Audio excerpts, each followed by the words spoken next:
Hello and welcome again. We are back. We are back. We are back. We are back. We thought the first one was the only one, but no, we've got more. We're back with another episode of the All Rounders podcast with myself, Pilasana Sikloba, and I'm not going to say all the former things. But Nono Pongolo is also back. Thank you. Oh, no, I had to cut that intro. No, thank you so much for not doing it.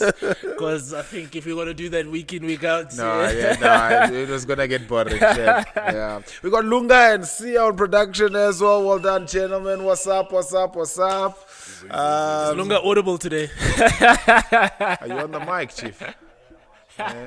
People want to hear you. People maybe want to see you as well. This guy's on billboards. Yeah, he's a modeler. No, modeler. He's a modeler. I think we're superbalist, ne? Hey, as a shirtless pictures like a superbalist. That's my boy. I always drive. That's my boy, Lunga. No, I'm joking. Sorry, Lunga. Sorry. Out of the market, ladies. Yeah, he's out of the market. Yeah, we come from yet another bumper weekend, Nons. So much to talk about, actually. So I think we'll start with the Premier League because, that's probably the hottest topic. United, you are smiling because United won. No, there's no smiling. You are smiling. No, there's no smiling. You came in here and you were like, yes, we won. No. You're putting words in my mouth. No, it was, again, I think it's becoming a norm saying you'll take the result, but it was a shocker. But, those first 5 minutes of that game, was... If you had a camera in my place while I was watching that, I think the couch was getting a lot of beating like this. Like you have to reupholster that couch. It is. I think as a United fan this season, if it continues like this, it's going to be a long season, and some of us need to check ourselves in to make sure what the heart is still okay, because it's just tough. But why, Nons? Because it sounds like there's a pattern to this season. It sounds like there's a pattern to the first 3 or 4 games of United's season. It's like it feels as if you start so poorly and then you only kick into the game at around the 50-minute mark and then try and win the game from about the 60th minute. It's so bizarre how United's season has gone. Yeah, it's almost like, I always say this, that's why I said I enjoy watching like Newcastle because of how they start. Yeah. But like you would think now United would have learned from last season. You can't start slow and start putting pressure on yourself, even in games. We talk about starting slow in the season last year. Now also it becoming an issue of conceding goals because, United conceded not a lot of goals last season. Yeah. They were doing well. And you want to give yourself that base. Yeah. I would say at least get yourself in the game. And then you know that with the likes of Rashford, you're going to get an opportunity to score. But when you're starting at 2 goals down, the game plan goes out of the window immediately. I watched that first half and I thought, what on earth am I watching here? Because it looked like United was still in pre-season. It looked like they hadn't really started, or they haven't sort of realized that the season is on now. And so many of those simple errors, those little mistakes, just build up into conceding goals, and it's just unlike United, especially under Ten Hag, who's trying to really revive the sort of the glory days of United. So it's so bizarre, really. No, it is. And I think again, it's like when you're watching. That's why I'm saying the likes of Chelsea, even though Mauricio is still new, you can kind of already see what they're looking to do. Tottenham have done it immediately. And that's the worrying sign for me when I watch United. What are you looking to do in terms of the play? Build up from the back. I saw glimpses of it because, I was kind of shocked when I saw Dallo playing at left back with the Alvaro Fernandez available because obviously Luke Shaw was injured. And I thought, just back the kid. But like obviously with the experience of Ten Hag builds up with 3 at the back. And so either Wan-Bissaka or the left back, which this time was Dalo. They have to invert to help Casemiro in the build-up in the middle. So he leaves it with three. Wan-Bissaka at the base, you had Varane, and then left is Martinez. So what that gives you, Guti, is someone who's smart enough, can handle themselves in the middle, and Dalo's obviously a bit of a baller compared to Wan-Bissaka. But the concern part is like the holes, man. You always like it feels so like many. Wave after wave, and don't seem to have answers to how to counter these teams when it comes to stopping these quick transitions. And we knew Forest were gonna play on the counter.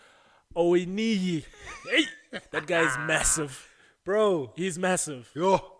Yeah, well, so I was very impressed with Forest as well because, I mean, it's a new side coming into the league again, and then you're up against a United that's really trying to revamp and insert themselves or impose themselves on a new league season. Yeah.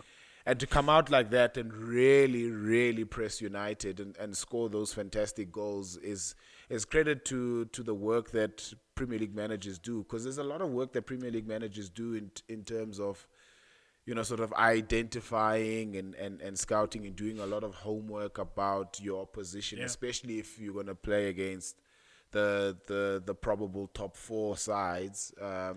And United is probably one of it is. No, don't run away from it. I'm not running away. I'm just laughing. Probable top four side. Yeah, that means you're not in it. Wow. I just wanted to say, I think it's the disappointing part for me is the glaring mistakes from those goals, because United have a corner.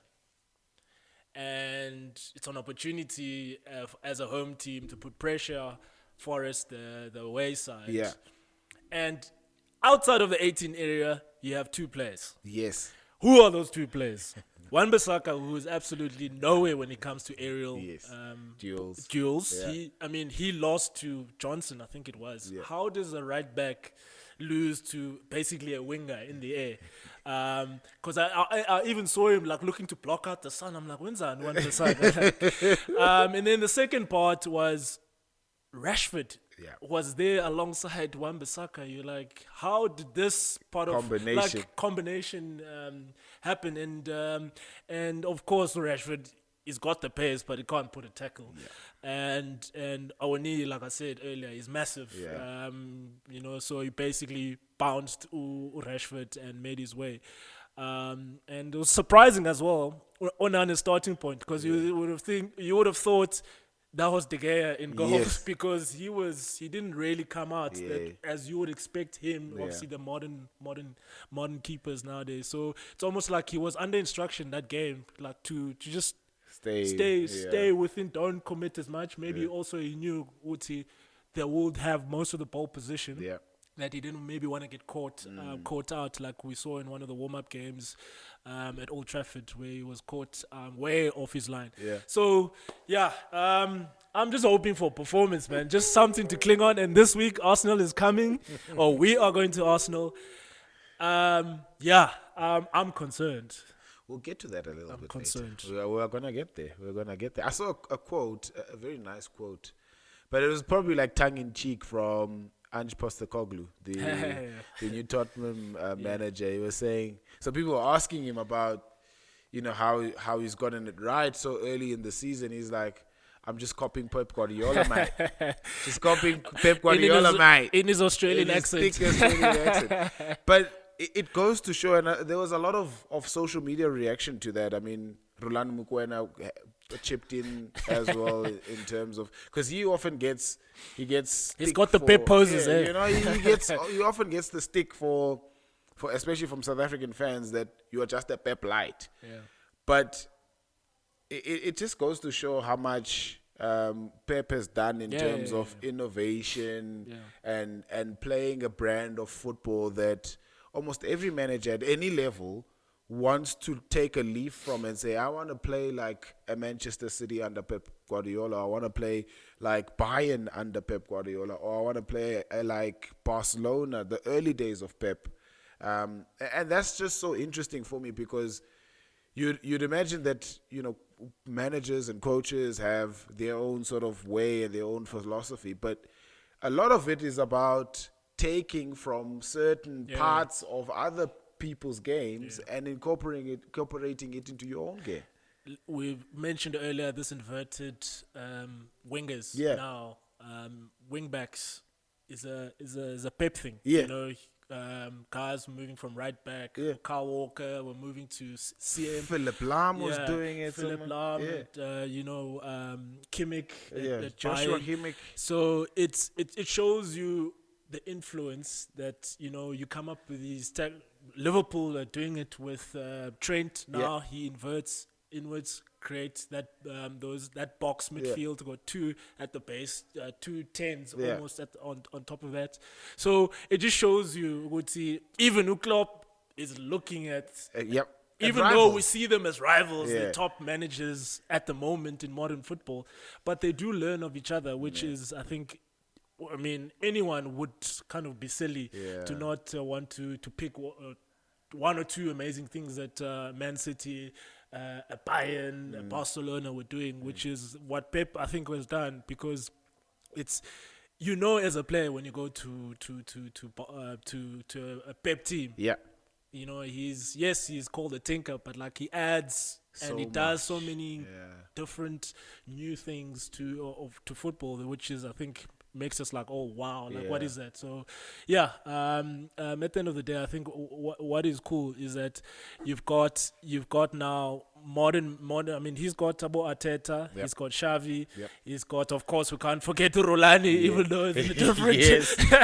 There's a Vincent Company, definitely. There's a lot of managers now who've taken some of his philosophies forward, which is exciting for us to watch all these different styles and young managers try to play football. Speaking about Pep, they left it quite late in the piece this weekend to try and get that win. They're on top of the table, obviously, but that Rodri goal at the end there was proper. I mean, he's got a. You know what time it is. He's got a. The only team with a perfect start. The only man. If you are over 20 and you support Man City, only man with a Man City jersey here. If you are over 20 and you support Man City, I've got news for you. But it was a clinical, just superb from Rodri, and. It's also just good to see how he also just finds himself in those pockets, especially in crucial times, and especially now when we don't have a Gundogan, we don't have a Kevin De Bruyne, so it's always just good to see him step up and always come through for the team. I was actually going to ask, because the importance of a Rodri now is even bigger because of the loss of Gundogan to Barca and then Kevin to injury. How important is the likes of a Rodri, Phil Foden, we spoke about a couple of weeks ago in terms of his role in stepping into those Kevin De Bruyne shoes and taking on more responsibility, even though he's younger. But Rodri, perfect person to really just step up in that midfield and create that experience. For City. Even he's one of the clutch players in terms of when you look at the squad. Even at the UEFA final, he was the one who just stepped up and always just at crucial times. And also you have to also just be thankful for the likes of Bernardo Silva signing a contract extension, especially in this time in this pickle where we don't have the creative aspects that we used to have in the past seasons. It does kind of worry, especially with the start that we've been having. You see the dip in form with Haaland has compared to his start in the previous season. So, Rodri is the man scored already this season. It's not different form. You can be your own standards are so high. You score one. It's the same thing. Better by your own self, you know. But he missed the penalty, but he's still scoring, but it's not as frequent as it was when he started. Lunga's quiet because he knows Arsenal. They made a hell of a mess of that Fulham game. I love chaos, and I was watching the game. I was like, I love it. Anything to say, Lunga? No, we're not looking. We're not at that part yet. I'm talking about the energy, man. Ingati season is gone already. No, this man is down in the dumps. Yeah. Yeah.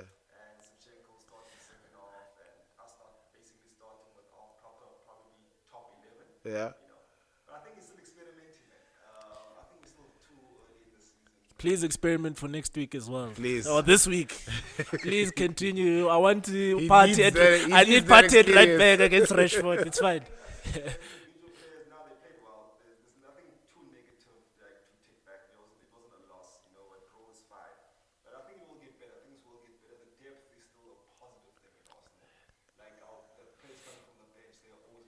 Yeah. He's been there for a while now. Nice. Yeah. Yeah. Yeah. Yeah. What's happened to him, man? Smith Rowe. Because I thought that was the your next big thing, and it's almost like faded. I know there's been a couple of injuries as well, but it's almost like maybe Arteta's cooking something with him because he's not playing as much. Yeah. Maybe they're trying to move him maybe further down to the two eights that Arsenal generally plays. I don't know because he's had less game time in recent seasons than. But they did well to keep him though, because there was a lot of talk off season that he might move away from Arsenal. Yeah. So You can't get the 10 jersey and leave. Exactly. You can't wear the 10 and then ship out. So yeah. Yeah. Nah.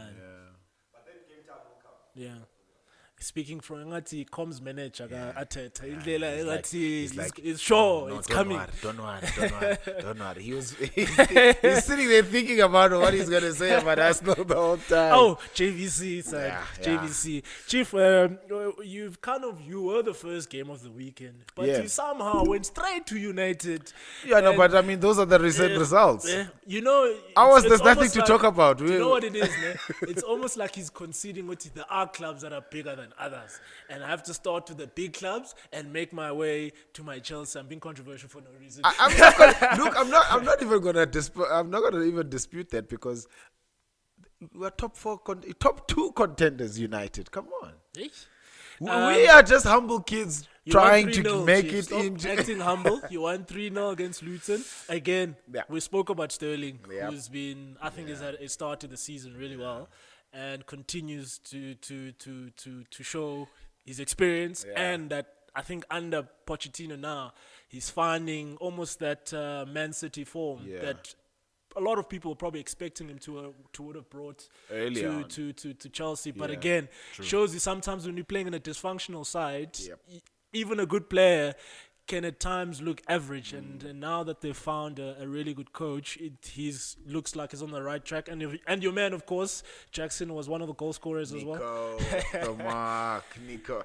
But what I loved about that performance against Luton, I mean, obviously we were expected to beat Luton, but what I really loved about that performance was not only Sterling, but the way that everybody sort of contributed to that.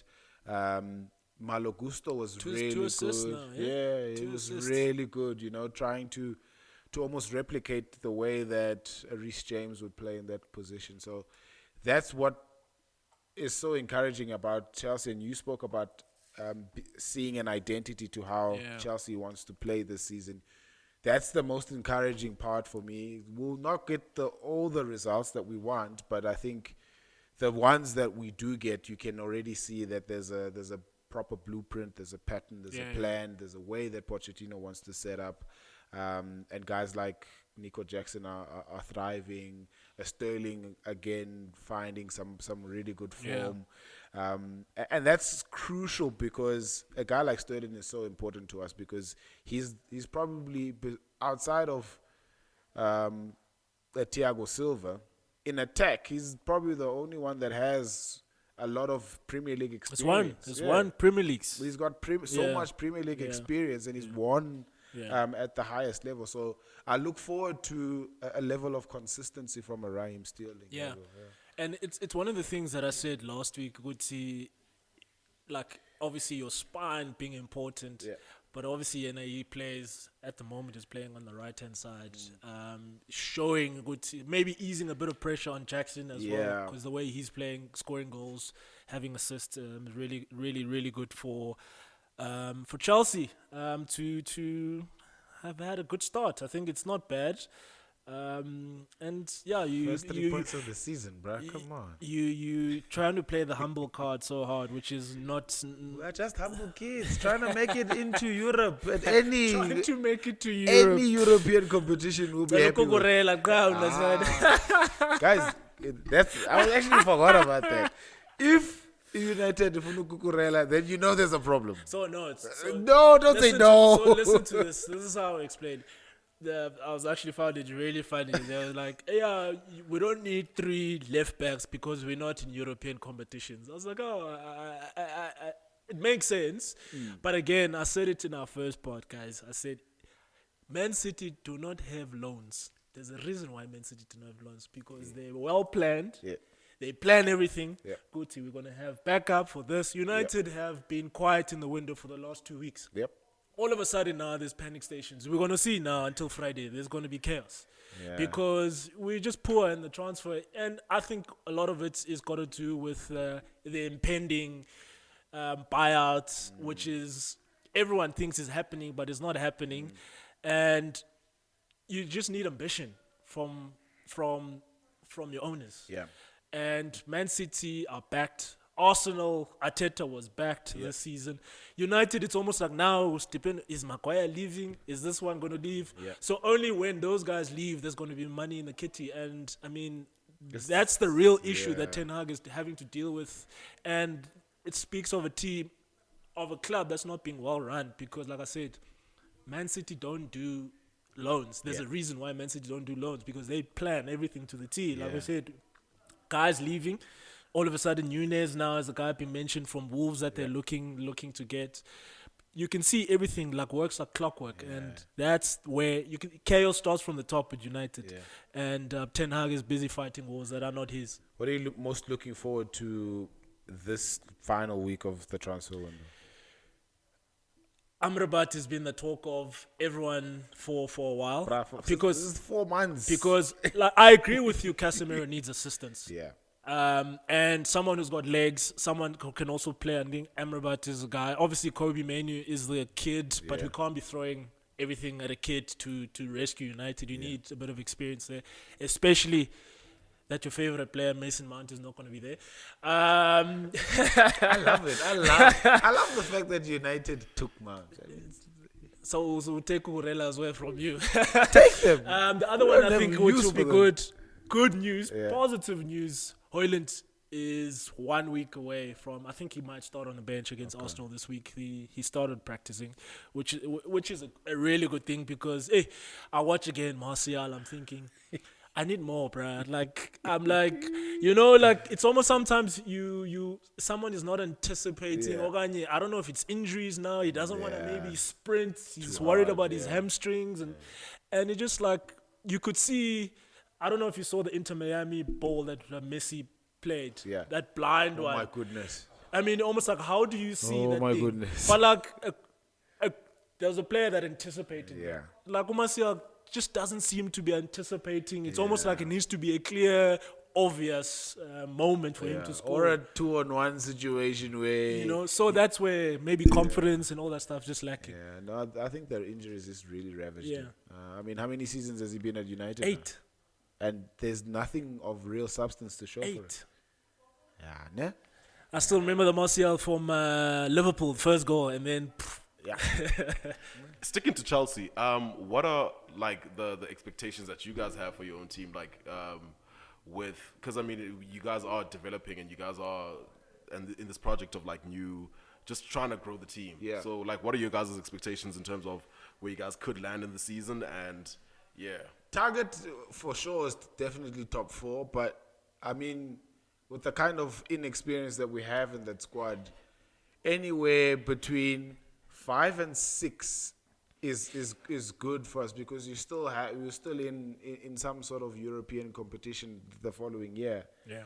And I think that's the realistic sort of expectation to finish. But if we get higher than that, absolute bonus. If we finish fourth, perfect, because there's so much. I mean, Malo Gusto doesn't have a full Premier League season. Nico Jackson doesn't have a full Premier League season.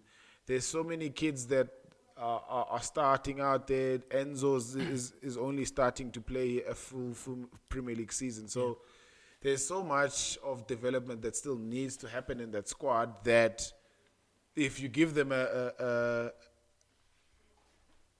unachievable expectation, they might plummet badly. Because they're trying to get to a set standard or a set sort of target given by the owners or the manager and Pochettino. But I think they're really playing it safe to say, if we make top four, great. But if we finish just outside the top four, then that's what we will accept, and that's what we'll build with going into next season. Yeah, I think I still go back to that one point. The fact that you're not in Europe, for me, is kind of also an advantage that you have in terms of maybe you being safe right now, saying 5 or 6. I mean, obviously 4 as a good, but like the fact that you don't have those European competitions, it does give you almost a week of prep time. Each week to prep. So, I mean, we've covered this as an important part, but like you are going to be an outsider in terms of breaking those teams that were there last season. And if you build up that momentum, Caicedo now playing with Enzo, a lot more, that partnership builds. Jackson feeling confident, Sterling continue his form. You also got a couple of injuries now. Madueke, I think, is also out. So it's just, you need your captain, because I think Gusto started really well. So it just, for me, if you can keep your squad together as long as you can. I think that was the basis of Arsenal's season last year, is that they hardly got injuries, and only at the back end they started having 1 or 2. But if you can keep that together, build that momentum with the squad. Yes, they're young, but the more they play together, more get that rhythm, understanding of each other, you can build up to something I think could be that team that breaks what people are expecting in that top 4. I mean, we've got, Tottenham had a good game against Bournemouth. Good result as well, 2-0. Back-to-back wins there with your guy. I know you love Ange Postecoglou. It looks like things have almost quieted down nicely after Kane, because you would have, I think a lot of people, like, where the goals were going to come from, big player, but almost like Kane was the chaos. Well, as soon as he's gone, now the focus is on the team, which is, again, as a coach, that's what you want. The Brazilian hasn't really scored, but he's become now almost like the main guy in front.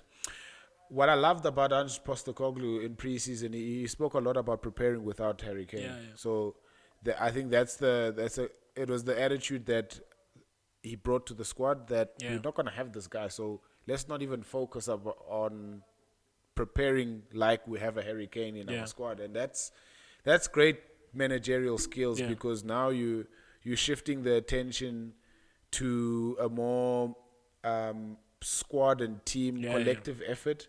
Then there's a bit of panic stations now that we won't have a guy that's on the cusp of breaking a Premier League record, that's got the highest goals in the club. He's the guy for this club for the past, I don't know how many seasons. So what's really impressive about Ange Postecoglou, and especially Tottenham in this beginning part of the season, is how he's integrated everybody. He's revived the likes of Bissouma. I mean, it looks good. And a Richarlison, some people always say, but Richarlison is a little bit of a prima donna when he gets fouled or gets Brazilians. But I like that, because it shows, and it goes to show. I think other managers have said it before. It shows commitment to the team. It shows commitment to your own performances, that I actually care about winning for this team. So when I get subbed, and I don't feel like I've contributed enough, I am going to feel very disappointed and show my disappointment. It's almost, I always find that interesting because it's almost like certain players. I mean, obviously now there's a lot of talk with Salah potentially leaving to the Saudi League as well. And there was a similar incident as well with him. He came off. I mean, he was starting and doing his hand strap like as he was walking off.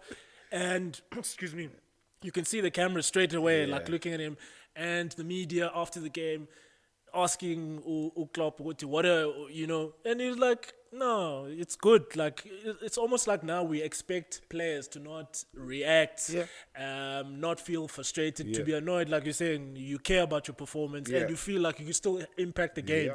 And at the time, I think last week's game, 2 weeks ago, Liverpool weren't even like in a winning position at the time. So the game was still on the balance. And it's like, you're taking me off like right now as a big player. Like it won't sit well. So that's also what's good. But like, it's almost like at the moment, for me, the media is almost like you're trying to pull out the emotions out of football, and you want guys to be robotic, which is not, it's part of sports. And some of these yellow cards, guys, these new rules are frustrating me because you almost want to say football also needs former players being refs, because like there's no who was someone got pushed, Arnold got pushed, and of course, dissent is not. I'm not saying dissent is good, but like afterwards, he obviously moves the ball away, and all of a sudden he gets the yellow card. But you're like, come on, guys, where's the logic, common sense? It's actually because this point is a very sore one for me, because when you go back to last season and some of the quotes that emerged now in the past week from Anthony Taylor, don't be specific, Chief. No, but it was him. He came out and said, well, I didn't, they were referring to the hair pull, the Tottenham versus Chelsea game last season in the beginning. Mike Dean. Where Cucurella's hair, literally in front, it was Mike Dean. No, Mike Dean. Mike Dean was the VAR. The VAR. And Anthony Taylor was the ref in the middle. So Mike Dean was like, I didn't want to put my mate under more scrutiny because he was already under pressure. It was one of the biggest stories over the week to have. It's a good thing he's a former ref, because if he said that whilst he was still obviously doing it would have been even bigger. And again, I think we can't be too harsh on the honesty of Mike Dean saying, hey guys, he said he struggled being the VAR assistant because that wasn't a place for him as a former ref, because he's been removed now from refereeing games and he's moved to behind the scenes. And he just felt that he was re-reffing games and he didn't want to be in a position where now I have to disagree with. It's like me coming here and disagreeing with everything that you say, and being comfortable with it. I think that's the issue that he had with it. But not if I'm wrong, I'm wrong. If I'm wrong, I understand exactly. So he's still like thinking about his mate instead of saying, "Is that the right call?" It's an obvious. For me, it was an obvious decision for both of them to make. Firstly, for Anthony Taylor as the standing referee in the middle to make that call, because it was right in front of him. You could not have missed that hair pull. But also, if he has made the mistake, which human error is allowed in those situations, and that's why there's technology, is because you're trying to minimize the level of blunders. Exactly. The blunders. And that was a huge blunder. So that's why I was like, this guy is saying this. How many of referees in the league are like this at the moment? Well, that's Howard Webb's job now to He's a United man, so you know. Oh, my word. See this content? This is what they love. He's a United man. I want to move on to Brentford versus Crystal Palace. That was 1-1. Yeah. Yeah, Brentford, I think, went ahead on that one.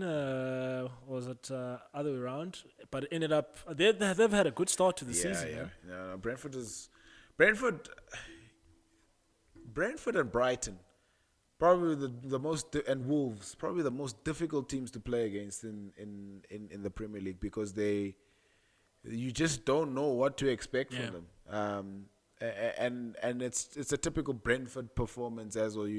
They go all out, but then sometimes because they just don't have the depth in terms of quality, they let it slip in crucial moments. But still pretty good result as well. Just thinking about it, the Brentford goal was it Shard, that one. No, well, that moment where from left wing, ran with the ball, cut in. It was a quality one-on-one moment. But of course, Crystal Palace coming back and Hodgson, man. Hodgson is just, I think Crystal Palace are going to struggle. Well, they've clearly struggled. Every time Hodgson says, I'm good, I want to retire, they find it hard to find the right person to take that project on because it seems like it's in limbo. He knows how to keep them in the Prem, but they don't know how to almost like sustain it and take it to the next level. And that, I think, is the biggest problem. They keep looking. I'm not sure who's the manager who can help Step Palace. and of course, losing Zaha wouldn't have been easy as well. But it's an interesting one. They're good enough to be in that top 10, but just they don't know how to maybe just take it tip the scale a little bit. Level. And then the next one, Burnley has to be Burnley, please. Burnley. No, I've got Burnley. Burnley was playing later. Everton, Wolves. Everton continue to struggle. Yeah. I think that we spoke about this last pod about the amount of investment that went into Everton, and then it had no proper direction. It had no proper plan. Yeah. And you can see the effects of it now because it's falling straight on their faces now. And Sean Dyche, unfortunately, has to bear the brunt of decisions that were made before he even was the thought of ever being an Everton manager. And I think that's what's happening to them now is they are suffering from decisions at board level that were made that weren't well thought of, that are now impacting the future of Everton, and it's gonna be like that until everything sort of unravels itself, and then they can make a fresh start again. It's a weird one for me because I still trust that Sean Dyche can figure it out. I know they got a striker, Beto. I think they've just 18 million they've agreed to sign, which is they need goals. They need goals. The only way you get out of that position to score goals. You need to score goals. And a Sean Dyche team is well coached. It's just a matter of they can start finding goals, one or two, nick a few, they start putting themselves in a good position. I still trust that Sean Dyche will manage that situation because of his experience in the Premier League. But it's almost like if you can find a way to get maybe on the board before this break, but this break is also important for them to just go away for 2 weeks. Hopefully, most of their squad are not nationally players that play international football. You got 2 weeks to work hard with them, so that when you come back from that international break, it's almost like another preseason. Fine tuning. It's another preseason. So there's a lot of work there. But for me, I think the game of the week, I thought Brighton versus West Ham. Both of us sat here and said, Brighton is definitely going to walk over. And I said it's a modern coach versus the old school coach. Guess who won? Guess who won? Old school still works, guys. No. Old school still works. And I think Hammers were obviously boosted by that result against Chelsea the previous week. It's a David Moyes kind of way, he draws inspiration from the big ones. If he gets past a tough week like Chelsea, a tough week like United, a tough week like Arsenal, and then the following fixture, he sort of draws inspiration from that and then sort of flows into that fixture. So, great. It's a great victory. And you think about last season, how terrible their start was. Yeah. And you thought, at some point, Moyes was a wamba. Like, Moyes is going to get the sack, but, like, they stuck with him. Yeah. And they ended up winning the Europa Conference Cup, which was massive confidence for them. Yeah. And let's be honest, they pretty much kept that squad together. Yeah. But the inclusion of Alvarez, he had a massive debut game for West Ham. Yeah. Against Brighton, because let's be honest, they basically parked the bus, old school. We parked the bus. We're not going to give you the space to run through our lines, between the lines, etc. But on the counter, that's where we catch Antonio was. I mean, he had a fantastic game because that's where everything. I mean, most of the time he was by himself. Yep. To have brought guys like Bowen in for some of the goals. I thought Ben Rama was good after the Suchek sub. He came in and added a lot of directness into Brighton. But I thought that was a result of the weekend for me because I was not expecting, but that was clinical and they could have scored more. I must still give credit to the old school managers because I know my mate loves a modern manager. But away with the old school guys. Roy and Moyes are flying the flag for the medallions of the league there. You must take back Moyes. Yeah?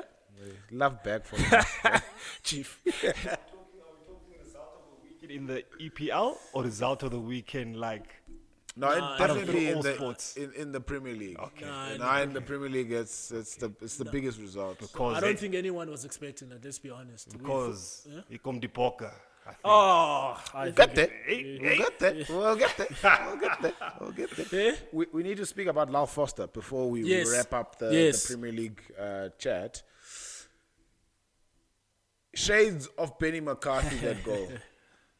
Incredible. Like, you can almost see Benny McCarthy. Okay, forget the number 17 jersey for a little bit, but the way that he used his body to shield the defender, turn and almost know where the goals are. It's uncanny, he's been sort of described with some sort of Benny features, but you saw it in that game where unfortunately Burnley came up second against Villa, but that goal it sort of stamps the comparisons between a Lyle Foster and a Benny McCarthy, and it just makes it so much more greater to see another South African score in the Premier League because we haven't had that in a while. We thought Percy might be the guy, and his Brighton stay wasn't great. It wasn't long enough for him to actually make an impact, but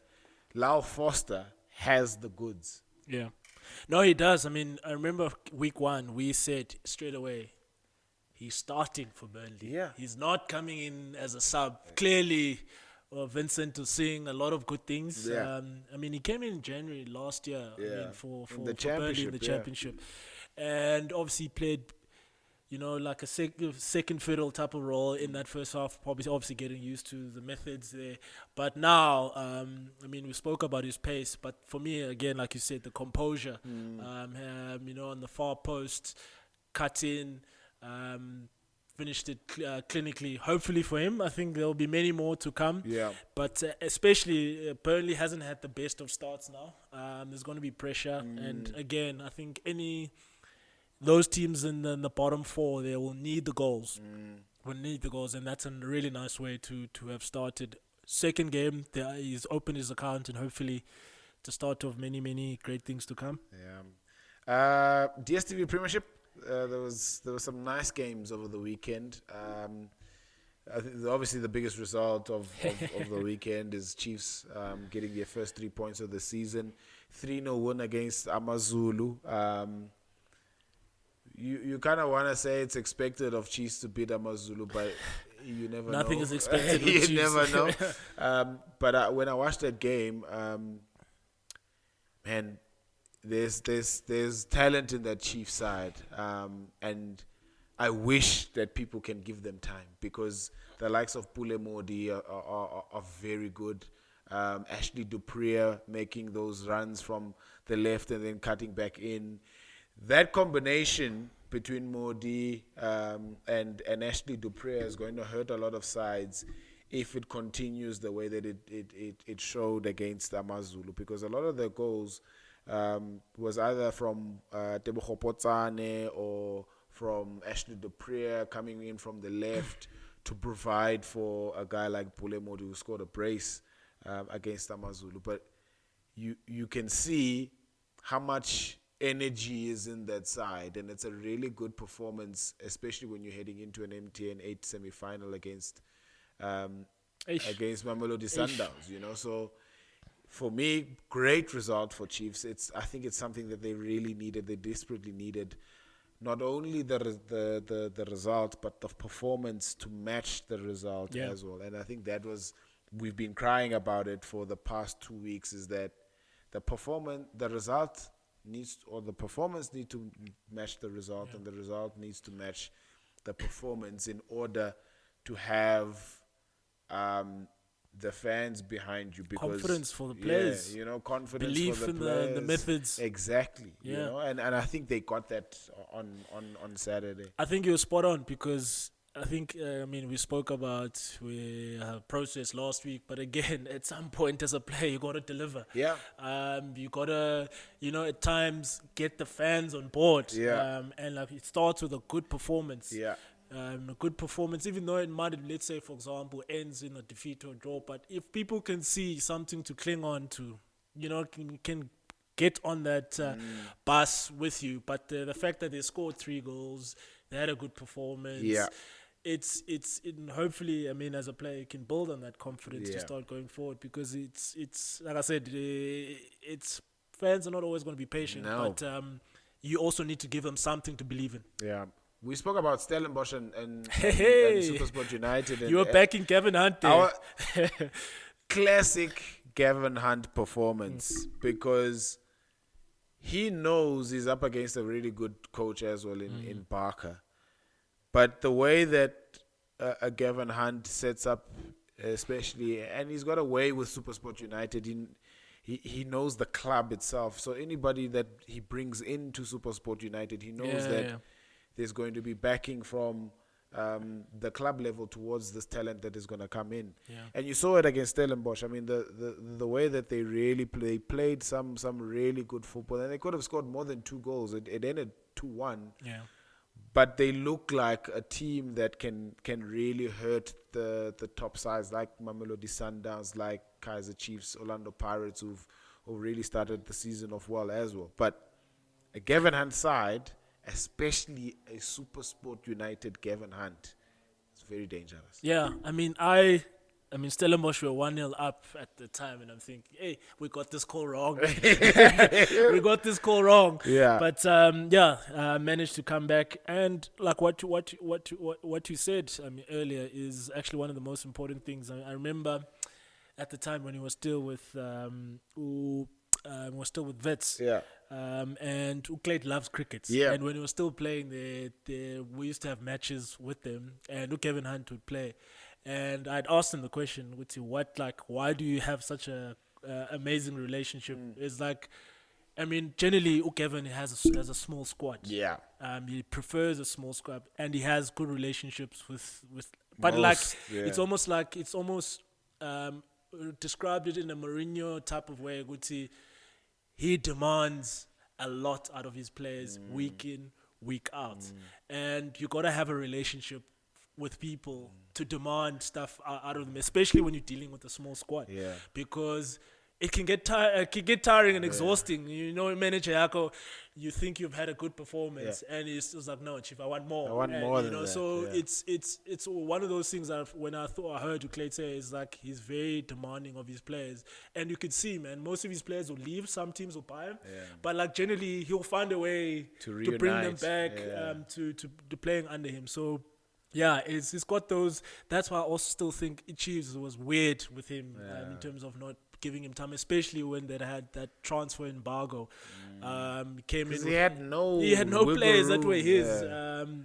But again, I think it speaks about him. You can't survive the Premier League this long if you got your wits about you. Golden Arrows, Polokwane City. Yeah, Polokwane are probably gonna go down at the end of the season. Wow. No, it's an early prediction, but Polokwane is one of the sides that are gonna be facing relegation in the DStv Premiership. Yeah. There's a lot of discord there. Yeah. Lots of discord managerially at the top, and it filters into the performances that you see. I mean, okay, Golden Arrows, a decent side. You expect a Golden Arrows to have a little bit of an edge over Polokwane City, but it's a game where they can look at in the calendar and circle and say, if we can get some sort of points from this game, we'll be okay, and then we try and push on and go forward and try and trouble the other bigger sides in the league. But to get nothing from the game and concede 3 goals, it's a bit of a worry for Polokwane City. Do you know the interesting part, though? Just that result, they scored first. Yeah. They scored first. So as much as sometimes, like you said, you probably, know this better than me, what's happening behind the scenes when you're saying it's sometimes you can tell a side maybe that is maybe tools down and is not playing for their manager. They don't seem to be in that space yet. Yeah. I mean, they scored first. Yeah. They conceded 3 goals. Yep. And then they still came back with one more. There's some fight in them. Yeah. It's just a matter, again, is it confidence? What is it that you start well and then you concede 3 goals and then you fight back? So I think Premier League, Premiership is going to be interesting in that context. Uguti, it's generally the sack. It happens quickly. It comes quickly. It happens quickly. It comes quickly. So again, it's just a matter of how, and in the Premiership as well, if you can get 2 wins in a row, it kind of you can go from bottom of the table to the top half, to close to top 8. Yeah, because all the other sides have either drawn, or they've lost. I don't even want to talk about the Soweto derby because you're at Robbie. It's called a Robbie. So yeah, I think it's goal scoring in South Africa. I don't know when we'll ever get it right. Yeah, because I mean, I watch Pirates at times. They score 4, and then other games they just completely struggle. Yeah. And it's nice Chiefs have managed to get 3 in one game, but you somehow hope that they haven't scored 3 goals, like all their goals in one game. And then struggle for the next 3 games. Exactly. So yeah, Sundowns, they've got goals for days. Yeah. But again, they've got a massive game coming up soon, which I think if they had to beat Sundowns could probably shape their season. Yeah, that MTN 8 semi-final is crucial for Chiefs. They've already gotten a taste of Sundowns in the league so far. So, and I thought that second half performance at the Lucas Maripa Stadium was probably the Chiefs' best performance until the Amazulu one. Because they were able to get past and in behind those Sundowns defenders with ease, and the composure in which they had on the ball sets them up nicely for a rematch against Sundowns. So it's about fine-tuning that performance and bringing that second half performance forward into a first half performance so that they can trouble a Sundowns. And it's a cup game. That's the nice thing about it, is that it's a cup game where you can literally throw everything at it and know that you've got a couple of more weeks to rest until the final. Yeah, and I always say there are games where one team needs it more than the Sundowns will be fine. Yeah. Yes, they might miss out on this trophy, but you feel like there's plenty of other things. But a Chiefs winning could really, I think, could propel the season. Confidence, the fans. Because, again, if you win against Sundowns, the fans are definitely going to be happy, on board. And, of course, potentially back-to-back wins, which is really, really, really important. And contest the final again for Chiefs would be nice. I mean, it's rare in the last couple of seasons. It's like Soweto derby, guys. To see who's Paris playing in the... You can't say that. It's Stellenbosch. Stellenbosch. You said Sundowns is going to the final. No, I'm saying it would be cool if it's so. Hey, we can't face Sundowns. Hey, Sundowns. But Stellenbosch might have something to say. I would love to see Chiefs in a final again, because The fact that they're in a final alone gives everybody confidence. It gives the players confidence that we're able to make it into cup competition finals.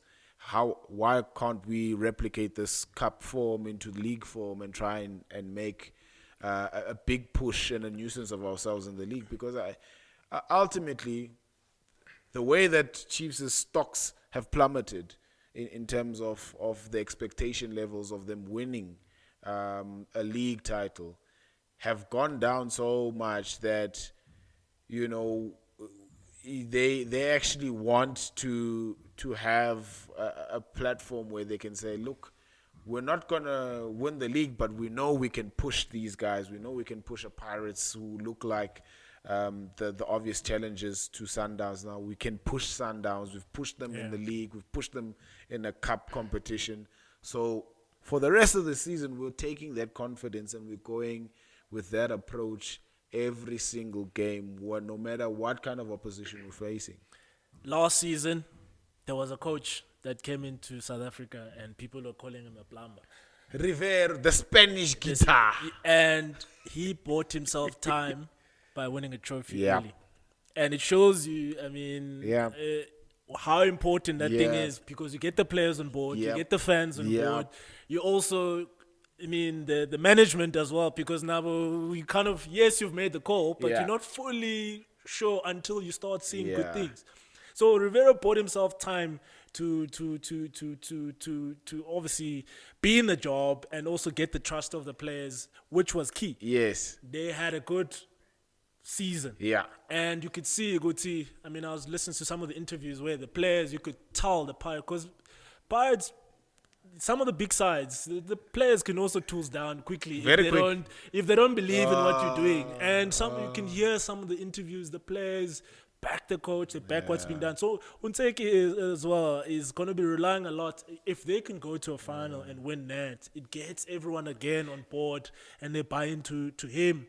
And even the celebrations from last season for the goals from Pirates players, they'd run to Jose Rivero to go and celebrate with him, because that's how much confidence that the coach has given the players. And some of the fringe players are now starting to blossom under a new coach. They're getting the opportunities that they've been craving. So it's important, not only how the players speak about the coach, but also how they act.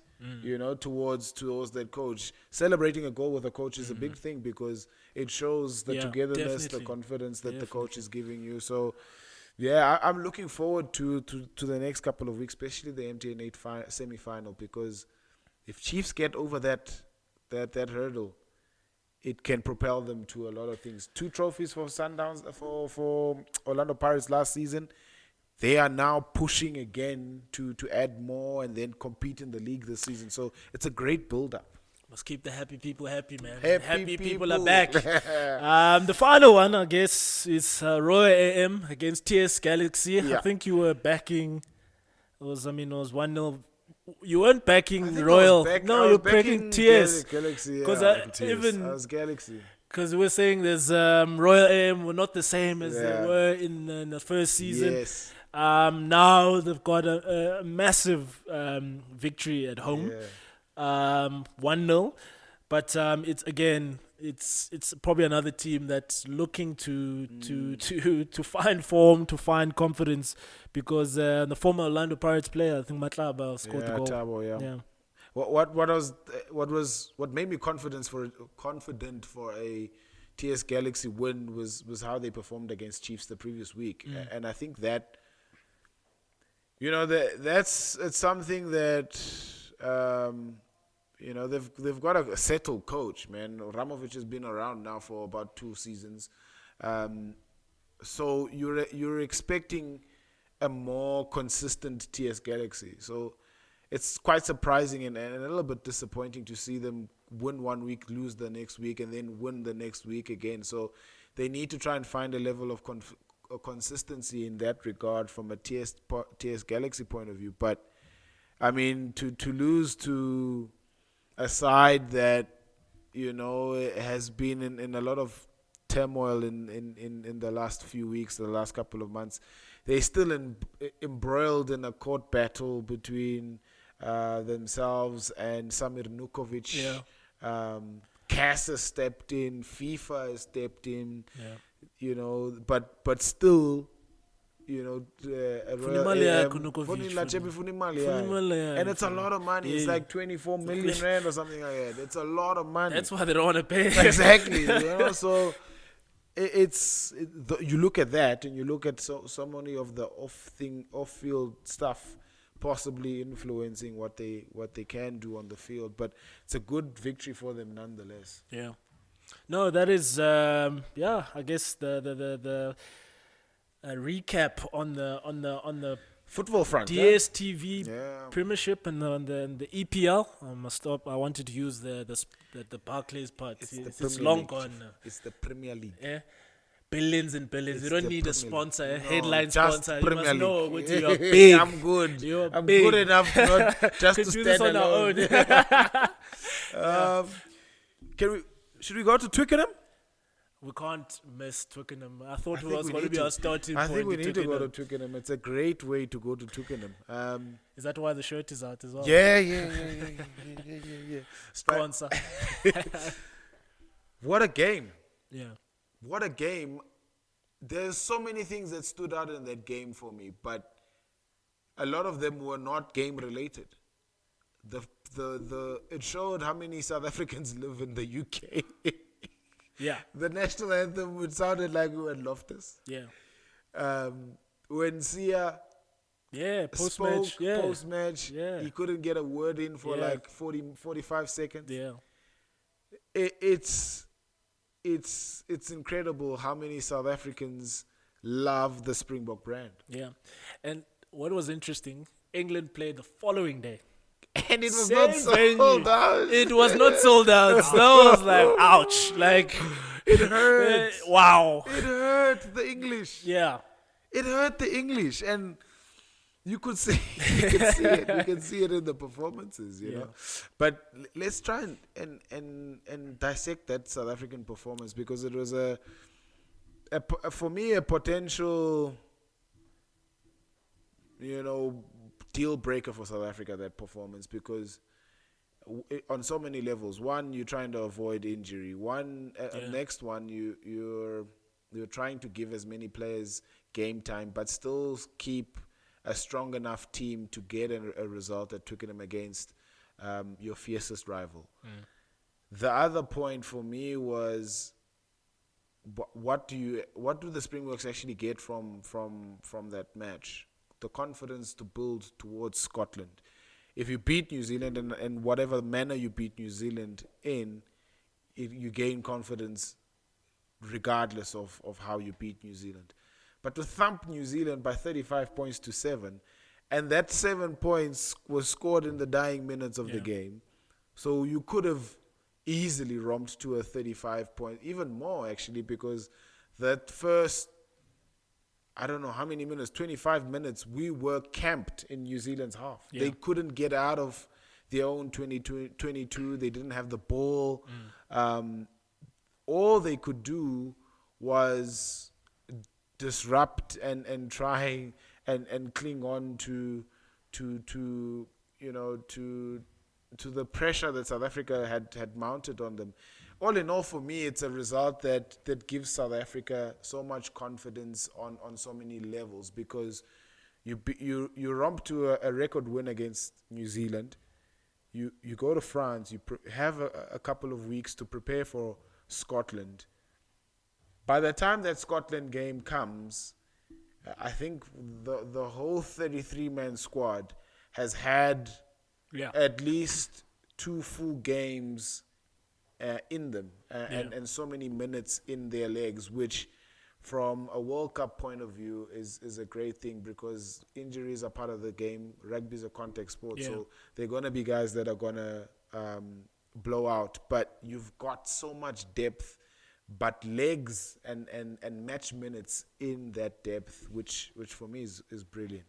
Yeah, I mean, it's probably from a Springbok point of view, we haven't heard any thing with regards to injuries. Yeah. So almost a perfect scenario. They've played a really tough game against New Zealand to push themselves to the limits. You asked about I asked if Sia could play again. He played 60 minutes, which is 2 games really in a space of a week. Massive game again for Sia. So again, shows management have ticked all their boxes. But again, not only ticking your boxes, but send a message. Because when I first looked at that 7-1 split, I'm like, hey, what's happening? What's going on here? What is happening? Who's gonna play where? You know, but it was just brute force. And like you said earlier, the first 20 minutes, I looked at that game. I was like, it's generally other way around. South Africa pinned in the to 22 against New Zealand. They can't exit. And it's just pressure. But I was like, what am I watching here? It's South Africa doing it to New Zealand. And guess what? Like everyone knows New Zealand's world class. And guess what? If you put pressure on any team, anyone, at some point it will tell. And I think that was the interesting part, is that maybe we haven't seen a lot of it. New Zealand been put in under enormous amount of pressure, that they started making mistakes. There's a lot of infringements. I was looking at the ref. I'm like, at some point, if you gotta show cards, because it just felt that he was just like giving on chances after chance after chance to do the right thing. Eventually, when that first card, it was like, it was about time, and immediately there were 2. But like again, I was like a typical Springbok type of performance where you were doing all the right things, but they weren't putting the points on the board. And you were worried that as the time was ticking towards those yellow carded players coming back, you're like getting concerned. You would see, hey, did we leave a door open for New Zealand to maybe when they're back to full complement of it, they'll start finding rhythm again and they could still turn it around. So for me, that was probably the most telling part, to see a New Zealand panicking under pressure. And I think our forwards need to get a lot of credit, because they set that game up. I think that was epic from that front to really see line outs, those mauls. Were just relentless. Just going on that mauls, and I think I spoke about it on social media like this morning or yesterday as well.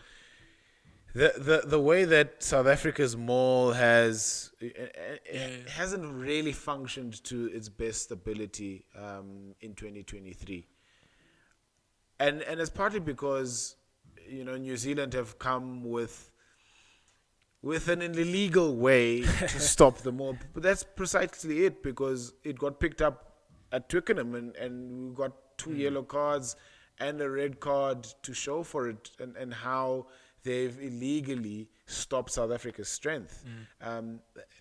What was great to see for me was how South Africa varied that maul, because they scored 2 of the classic driving maul and 1 from a variation with Kolisi peeling to the blind side and feeding Michael Marks to score in the corner.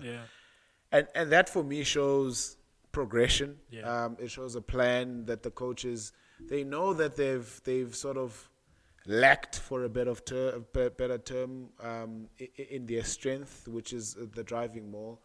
So how do you fix it? You find ways to keep the strength, but vary it, and not just take from the line out, come down and try and push over and score. You come down, you shift the point of focus, you go elsewhere.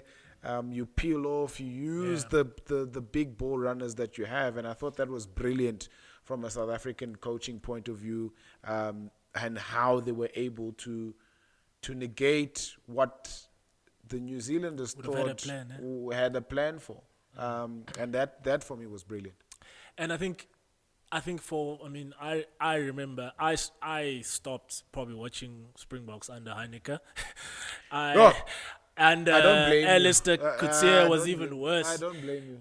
And to becoming, I'll speak for myself, came back under Rassi's tenure again to start watching, and the connection with the people. Now, obviously, it starts there. But what you always wanted, maybe when it started as a typical, they went back to the typical Springbok way. We're going to play with our forwards. We're going to be simple in terms of how we look to play. But now, like you said, they've got so many different variations in the way. I think Mani Libok as well. Yeah. In terms of his addition to the squad, adds a bit of variety into, and again, someone who answered his critics, because I think a lot of us were complaining about kicking, consistency, kicking, 100%, kicking. But again, 100% confidence. Yeah. And I think that was also what's cool about to see it. Because they said, what do you think of when Umani misses? And he said, that guy like forgets about it. And like, then he kicks again. He kicks again. He keeps going. So that shows also that inner strength from him to almost block out the noise and focus on what he needs to do. So that was a really positive as well. We can't forget, because I think there would have been a lot of scrutiny for him to say, can he actually do the job? And against the All Blacks. All Blacks come back from he's kicking as well. So that was really nice to see someone like him responding really well in an important game. Yeah. The other warm-up fixtures, Australia. I don't know what to make of Australia, because Eddie Jones, when you hear him, he says, no, but we're not playing all our cards. We're keeping our cards close to our chest. We don't want to expose everything. But you're going into a World Cup and you haven't won a single test match in 2023. How much, and you're a player. I was. Okay, you're a former player. You're a former player. How much does winning confidence give you? I do have an interesting scenario of this. I mean, there was a tournament that we went to. We played 10 games. Yeah. We lost 9 out of the 10 warm-up games. Yeah. We won one before the tournament. Yeah. And we went to win the tournament. So it depends internally what you are doing. Yeah. So, are you trying to execute the coach's philosophy, principles, and all that stuff? You're going in the right direction. Yes, of course, there's no better thing in sport than a result to almost supplement the work that you've been doing. Yes. Right? But the most important part for me is that you've got a very highly experienced World Cup winning coach. Yep. And at the moment, like I said last week, there's no World Cup that is won in August. Yes. Yes. The World Cup is New Zealand have just had a bruising loss to South Africa. But if there's anyone who's doubting New Zealand in a week's time, I think we should rethink that. Yes, in terms of things have been going accordingly for Australia for some time now. Yeah. But it's how they start in the World Cup, those first 2 games. Almost because tournament sport is completely different. Yes, there's not much consequence now, but if you lose the first game, the Springboks, who's now saying, we beat New Zealand? So that's also what's important, is that if you start well in the World Cup, that confidence of tournament, sport kind of carries you. And of course, Australia have also won a World Cup before. He has won a World Cup as well with South Africa as well. So it's just a matter of, are they doing the right things behind the scenes? Are they still executing? And if they are, we should be okay. They should be okay, but they shouldn't. We can't really be judging them on or writing them off. Yeah, writing them off. Yeah, I guess that applies to England as well, because I mean they also went down to Fiji the first time ever in their history at Twickenham. Yeah, that was a huge result for Fiji, because when you look at the amount of talent that Fijian rugby has, you expect them to at least reach semi-final stages, quarter-final stages. There's been a lot of talk in terms of what Fiji now playing in Super Rugby. Yeah. I mean, we saw Argentina, how much that helped Argentina when it came to the Jaguares. The also the 4 nations now. How important are these tournaments in terms of helping? Because it seems like they've come up really, really strongly. It's important, Nons, because you build depth in your resources. You build confidence in your players. We harp on about confidence a lot on this podcast, but it's cliched, but it's the truth, because when you look at some of the other nations that don't have a domestic competition which they can rely on and develop players in, they kind of struggle. The inclusion of the Fijian Drua into Super Rugby Pacific is excellent for them now, because the likes of Hobosi, Drua Sese, all those guys are now household names, because not household names, but they are establishing names for themselves at intercontinental rugby, and then stepping it up into international rugby, which is what you want. Those competitions are meant for that, so that you have at least game time in the legs, but also development. You know how to approach certain situation, game structure, all of that. And I think Fiji had that against England this past weekend. You could see the template. You could see that these guys have been playing together, with an exception of a few guys that come from France and the English Premiership. You can see the togetherness that this side has, and almost instinctively, when you throw the pass, someone is going to be there. So that's really good to see from a Fiji point of view, and how they've trying to convert that Super Rugby Pacific form or experience into international rugby with Fiji. No, it almost like brings me into the question. I mean, maybe we did have it in our pilot episode to say, like, I've just looked at this past weekend's results. I mean, France were also very good. Again, we know the French at home. If they get momentum on their side, there could be a very interesting side. Like, who's maybe the pundits backing, because it's very difficult to kind of... obviously, the Springboks have to be, because they are current holders of the World Cup. New Zealand has to be there. But your typical Australia should be there. England should be there. Are not there in terms of form. But Ireland, Scotland has been the talk of town, basically, where they're playing also unbelievable rugby. Where is the tide at the moment? Who are we backing, or who is looking like a team that could potentially be favorites of this World Cup? That's an interesting question, because I mean the warm-up games are so difficult, because teams chop and change, and you don't really know. I mean, you speak about Australia and them trying to go through a process where by the time competition starts, they're trying to hit the ground running. But it's so difficult to judge from warm-up games.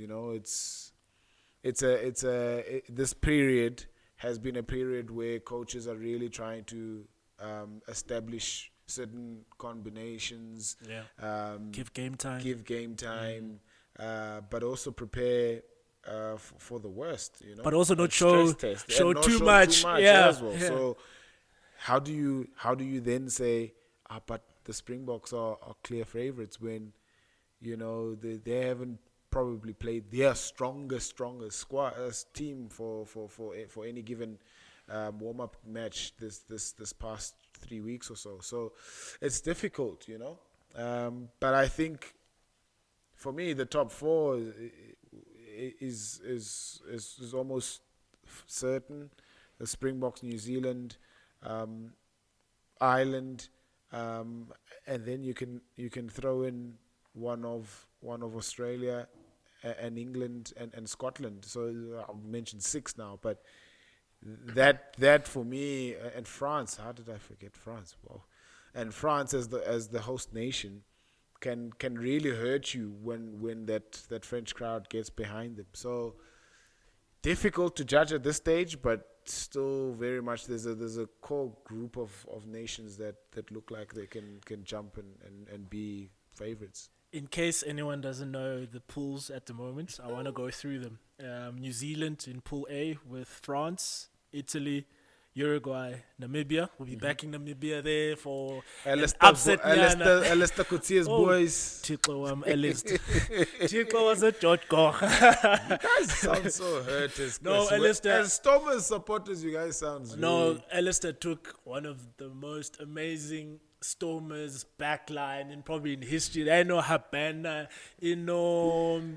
former Lions center. 10. Elton Yanchis. Had some quality players, but we could not do anything with them. But yeah, that's why I'm still hurt with that. And then you've got Pool B. If I can get my phone helping me here. Do you have? Yeah. South Africa, Scotland, Ireland. Yeah. And Georgia. Tonga and is it Romania? Tonga and Romania. Yeah, which is again Scotland and Ireland. I think are going to be massive games, but Tonga as well. We can't because those guys always throw a spanner into the work.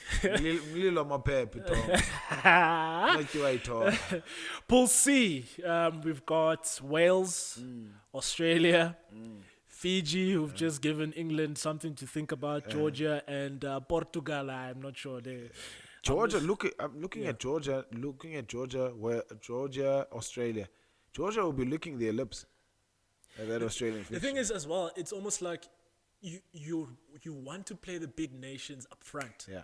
Before they get that rhythm going. Yeah. Because there's no better time to play South Africa and New Zealand as a smaller nation. You want them up front while they're still cold. Yeah, well, you catch them cold. I mean, we're speaking about Eddie Jones almost doing that against Japan, South Africa, in the previous in Brighton. It shows you the massacre of Brighton. Basically, you have 4 years to plan for this one game, starting game, and then could be massive. And then Pool D is the England, Japan, Argentina, Samoa, and is it Chile? Chile, yeah. So that one. That's a good group as well. Yeah. I'm not sure in terms of how much of a threat England and Argentina will be under, but it should be. Yeah, Samoa has also come up nicely this past weekend. So the group kind of also gives England a chance. Yeah, to get out. Yeah. Whereas South Africa, they have to fight their way out of that group because massive against Scotland up front, massive against Ireland as well. So that'll be an interesting. So yeah, those are the 4 pools, which is going to make things really interesting to see how South Africa start, and hopefully number 4 will be on the way. And you know what? We were speaking about Australia and England and them not having the form required going into a World Cup, but they've got such a favorable draw. Yeah. They've got such a favorable draw that whatever happens before the World Cup doesn't matter, because if they can start well, like you're saying, they can literally go all the way.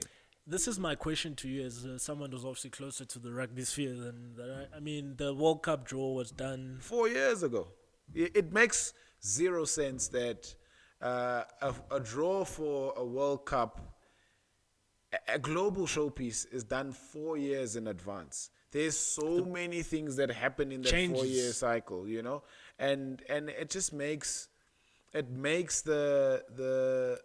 credibility of the tournament look a little bit suspect, because you can do it a year out. A year out is fine. I mean that is based on sort of recent, like currency, recent form, recent rankings, all of that, form guide.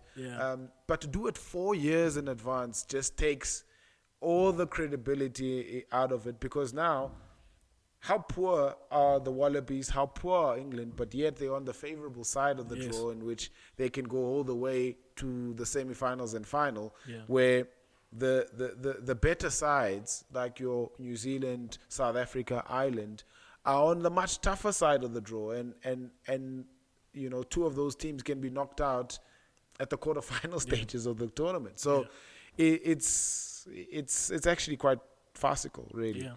The first week of the World Cup, the first game starting on the 8th of September. We've got the big game, massive game. Huge. It's just France versus New Zealand. France being the host nation at Stade de France, which is, if they could pull that one, I think the French nation will be fully on board with that one. And then on the Saturday, I'm just looking over that weekend, we've got Italy, Namibia. Our Elister is a giant squad, or Elister. Italy, no way. Spekama Africa, of course. We're hoping that Namibia also will do well. And on the same Saturday, on the 9th, Ireland versus Romania. Again, which would be in Bordeaux, that one. There's a couple of games on Saturday. Australia, Georgia, which gives... As I said, as Georgia, you've been planning for 4 years for that one game. Yeah. And to finish off the Saturday game, England versus Argentina. This is a Pool D game, which is absolutely massive. Yeah. And of course, the weekend, to finish off the weekend on Sunday, you've got Japan versus Chile, South Africa, Scotland, Pool B, and Wales, Fiji to complete that weekend. So the first opening weekend of the World Cup. Yeah, that's a blockbuster opening weekend. Yeah, some games, I mean, I'm not sure the eyeballs between Japan and Chile, but of course it's a World Cup. Japan were decent in terms of their output in that previous World Cup, so it will be interesting to watch them. Gonna move on to Formula One. Formula Max, Formula One, Max. Yeah, we should rename it now. Because he's won 9 races in a row now. He's tied with his former Red Bull,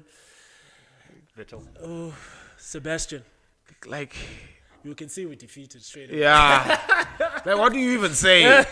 What do you even say about it? Because the guy clearly doesn't have any competition anymore. You know what? What's cool is that it's almost like it was probably the most interesting race of the year because the weather threw, spanners. Spanners, the strategists, the pit team would say, hey, change these tires from intermediates back to slicks, from slicks back to intermediates. It was that type of race, which is, I think it's the only way we're going to find excitement in Formula One at the moment because that Red Bull is just streets ahead of anyone. It kind of creates that chaos for everyone else. I almost look forward to rain each weekend, but as a Ferrari fan, I know rain means shocking because that's a team that does not function with chaos. So that was we're sitting last week kind of thinking who's going to be the one coming from the mid-season break. I kind of called it as well. I said that Aston Martin might find a way of getting back. I think they had probably went on the wrong side of their upgrades. There's actually, instead of upgrading and going forwards with their upgrades, they've actually went backwards, and they kind of said they figured out what they were doing wrong, and now seem to be back. They have to back with Alonso, but I think Sainz continues his really good form this season, which is putting Leclerc in under some serious pressure, even though, yes, Leclerc, there's some things that he's not fully in really in control of what's happening at Ferrari. Perez, though. We said Perez, you need to be coming closer to Max week in, week out. But now to have opened the door to Abo Kesley, Nabo Alonso, come on, Chief. No. Wait, before you move forward, you need to explain to people the difference between slicks and intermediates, because that is a very technical Formula One jargon to say slicks and intermediates, and you expect people to understand those. Come on. Your slicks are anything where it's dry weather running. Okay, those are tires, by the way. Tires for dry weather running, which can be, I think there's like C0 to like C5 or 4, something like that. And each week, it's like the Pirelli, which is the sponsor of the tires. They decide in those conditions what are the 3 dry tires to be used. So the compounds are different. Obviously the softer the tire, which is the generally red marked, are the fastest tire, but the fastest tire don't last long. And then you go to the yellow tires, which is your medium tires, and your medium tires, of course, are similar-ish to the soft tire. They can go a bit longer, but not as fast as your soft tires. And then the hards basically can last long, but you just basically lose time. You ain't getting speed. You lose time. So which is basically. Yeah, it changes each week, depending on the how aggressive that surface they're playing in. So the newer tracks where it's really nice asphalt, you can get some where teams are just loving them because they're not as abrasive. The track is not abrasive, so they don't chew up the tires. That is. And then when it's raining, of course, there's two types. Formula One expert, ladies and gentlemen. We Ferrari people. Yes, So and then of course we've got your wet tires or your intermediates, which is basically what was used for that weekend. Between it's light blue, I think, and green, which is the intermediates. How do people stop Max Verstappen? Because the moment it's his. It's just a matter of when is he going to win the championship. Okay. It's that simple. Because the only way you delay it is if Perez was coming to the party and winning other races, and then that means Lewis every now and then also wins a race. Alonso wins a race. It like dilutes the competition. But at the moment, we don't have that. It's just Max. I mean, to have won 9 races in a row, it just shows you. There have literally been so many different conditions, but still been thrown at Max, but he finds a way to respond. And he's won. I think they said the only position he hasn't won from, I think in his career, is the 8th spot at the moment. So from back of the grid, he's won from so many different positions. But except for number 8 is the only starting point. So it just shows you. I mean, the car is super fast. Handles. It looks after its tires. And of course, you got to be informed as a driver. We can't just blame the machine. Saying the machine is amazing. He's handling the machine really well because Perez is not doing the same thing, and they are basically on the same. Are we getting to a point where manufacturers or teams and fellow competitors are hoping for a Max Verstappen crash just for them to get a chance? Not necessarily a crash, but I think they've given up on the season. We're getting to a point now where teams are starting to actually focus on the 2024 cars. Okay. Where now you're saying, you know what, this championship is done. It's gone. Of course, there are teams. What's nice about Formula One is similar to how the Premier League, every position is worth millions. So you can't just put tools down and say we're done for the season. They're fighting for that, for those places. So we know Ferrari is probably looking to be 3rd. Mercedes are going to be fighting Aston Martin to be 2nd.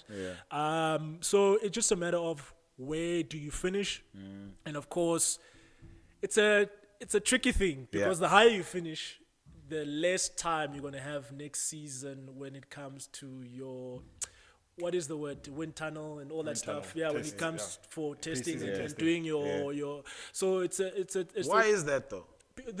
Because you wouldn't have a Williams doing well this season. Okay. So basically, what it does is to allow the lesser sides to get more opportunity of becoming better and improving the product. Because if we know Red Bull is a well-run team, even though they're getting less time, they're still finding ways. They've got the expertise, they've got the people to still fine-tune and find ways with less time. With less time. Whereas, Williams might not initially didn't have the resources.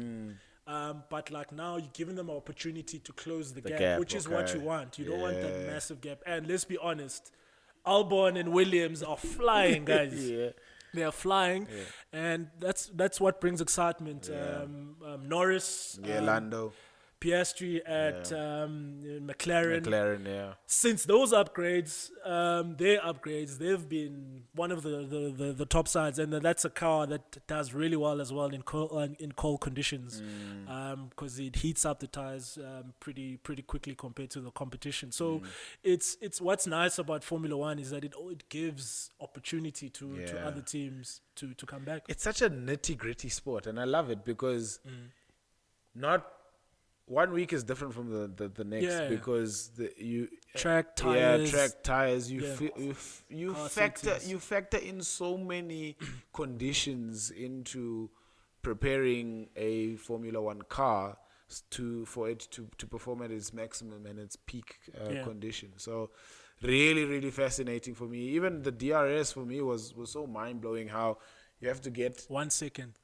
Yeah, like it's so fascinating for me because you have to get closer and for it to open. You open the back of the car and then you pick up that speed and it's actually it's amazing. It's I think probably another one talking point where a lot of people, I mean, obviously drag reduction system, DRS, it was basically to help the cars behind to find ways of, because I mean Formula One is about making sure that you overtake and moves, passes. That's what brings us fans, you know, to like keep us glued. But like if it's just like watching Monaco,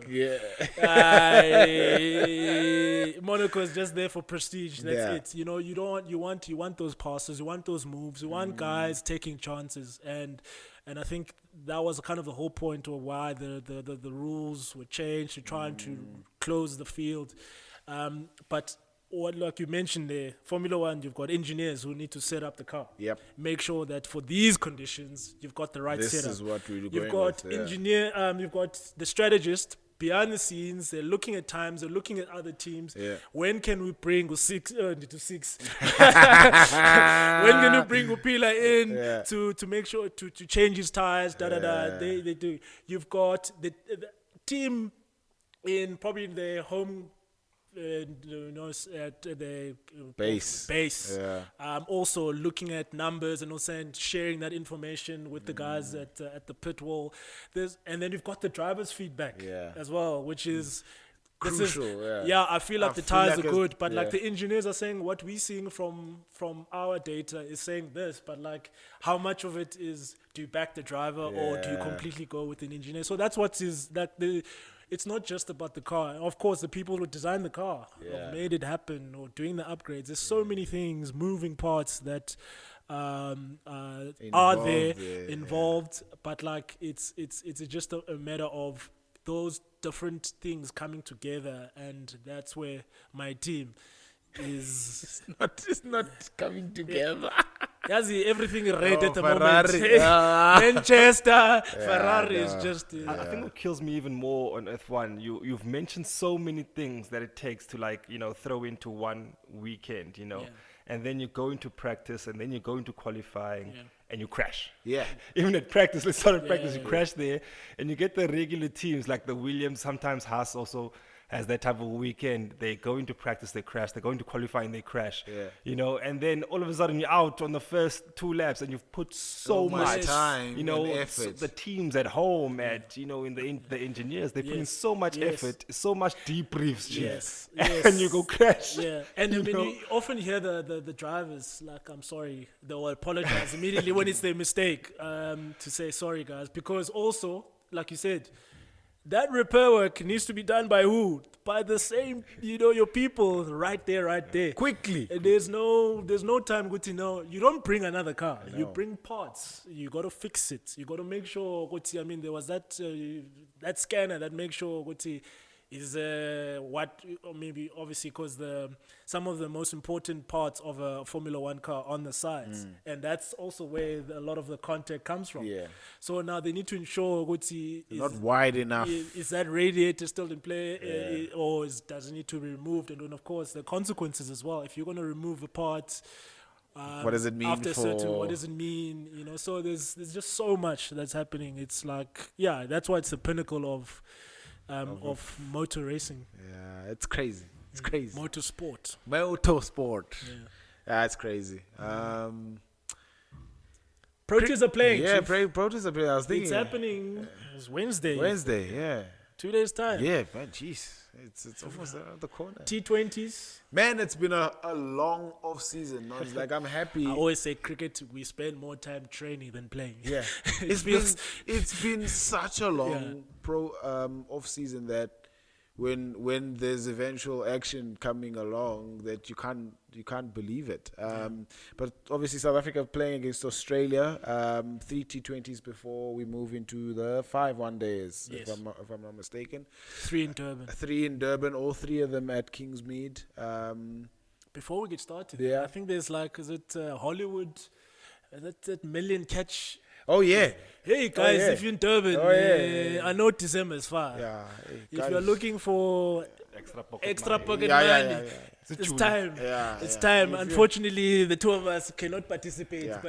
But But you can catch and then you can share it with us. You can catch it. We need stuff for this beautiful podcast. And also, what's cool, I think it's like, you know, like in SA 20, it's like it had a limit in Yeah. terms of, you know, under 18s. Yeah. I think this one is open season for Who for us, Buddha? Ovulas Boqeba. You can come in, Yes. catch the thing, and because I remember there were a couple of kids under 18s at one, they had to go to a trust. They have to, it was complicated. Now it's like come to, so which is the weekend in because it's Wednesday, Friday, Sunday in Durban. Guys, you got 3 chances to become a millionaire. Do they share it though? Yeah, I think no. Is it a share? I think I'm sure they split it, no? Or is there like a pot where if Lunga catches one, he takes home his own million, and if Sia catches the next day? I think it was. I don't want to. I think you might share. I think you share it. Yeah. I think you share it. I'm quite sure that you share it. Like the SA20, they shared. I think Hollywood Bets. Hollywood Bets is thingy there is was going all out trying to get people in there. Yeah. I'm actually trying to look for it, but we can. But continue. yeah, like continuing to the game itself or the games themselves, it's a great opportunity. I think obviously the T20s,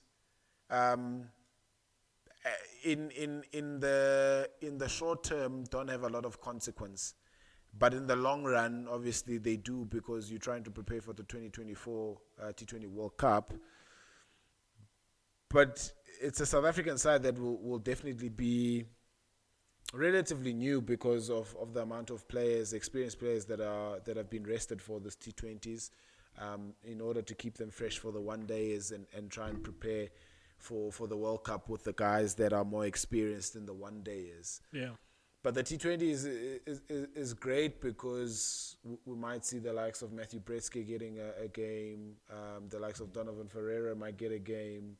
The likes of Diego Brevis might get a game, which will excite a lot of South African fans, because it's new talent. Some of them will be seen for the first time, because I know some people don't follow as much domestic cricket as they would like to, but it's a great opportunity, these 3 T20s nons, because of that preparation for that 2024 World Cup. And we've spoken about it last week, and I think the pilot that we shot about this important phase and how important or how seriously these new guys are going to have to take these 3 T20s.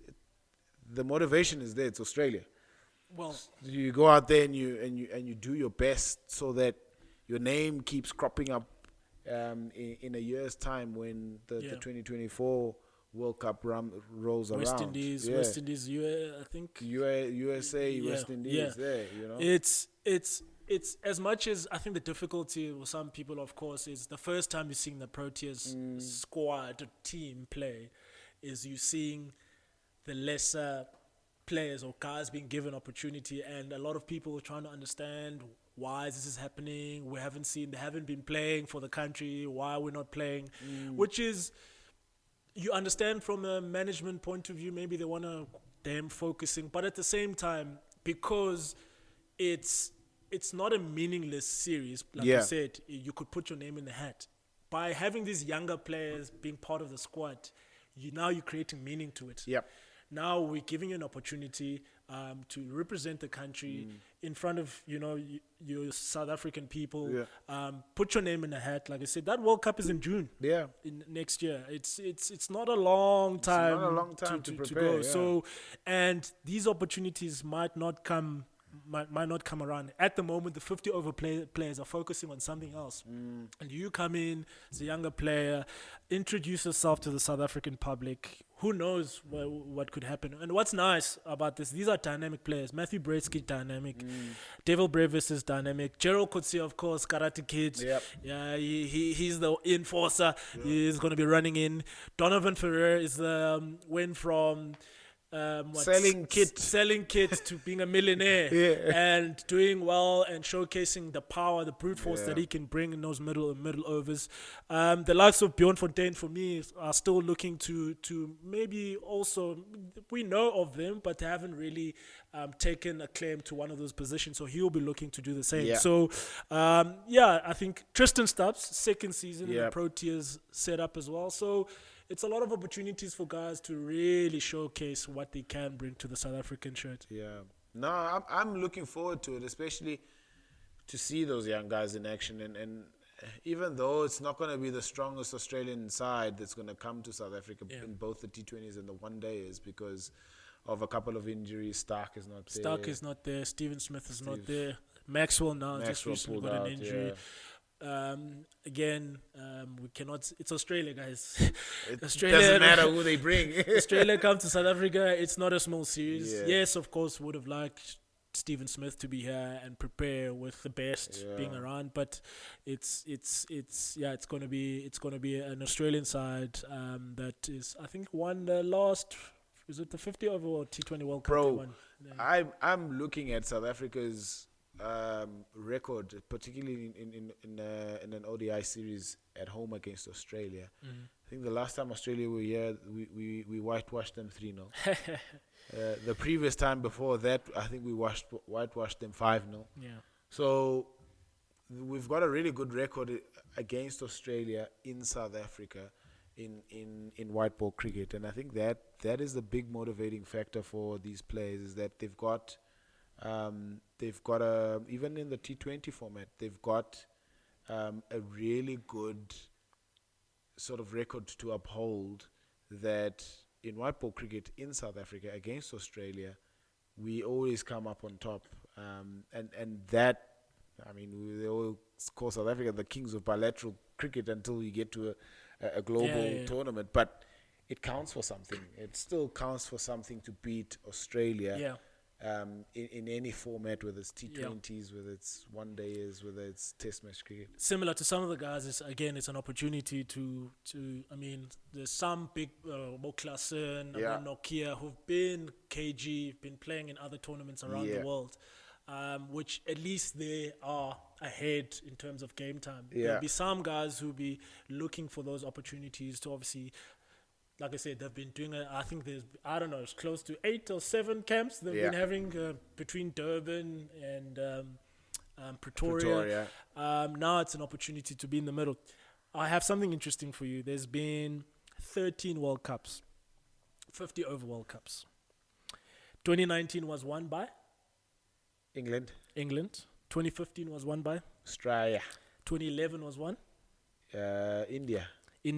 And then the next three, 2007, 2003, 1999, of course, South Africans can't forget 1999, was won by who? Australia.